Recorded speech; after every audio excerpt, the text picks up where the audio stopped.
কবিতার নাম কাস্তে, লিখেছেন দীনেশ দাস। বেয়নেট হোক যত ধারালো, কাস্তেটা ধার দিও বন্ধু। শেল আর বোম হোক ভারালো, কাস্তেটা শান দিও বন্ধু। বাঁকানো চাঁদের সাদা ফালিটি তুমি বুঝি খুব ভালোবাসতে।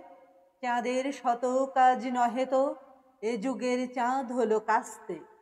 লোহার ইস্পাতে দুনিয়া যারা কাল করেছিল পূর্ণ, কামানে কামানে ঠোকাঠুকিতে নিজেরাই চূর্ণ বিচূর্ণ। চূর্ণ এ লৌহের পৃথিবী তোমাদের রক্ত সমুদ্রে, ক্ষয়িত গলিত হয় মাটিতে, মাটির মাটির যুগ ঊর্ধ্বে। দিগন্তে মৃত্তিকা ঘনায়ে আসে ওই চেয়ে দেখো বন্ধু, কাস্তেটা রেখেছ কি সানায়ে? এ মাটির কাস্তেটা বন্ধু, কাস্তেটা রেখেছ কি সানায়ে? এ মাটির কাস্তেটা বন্ধু।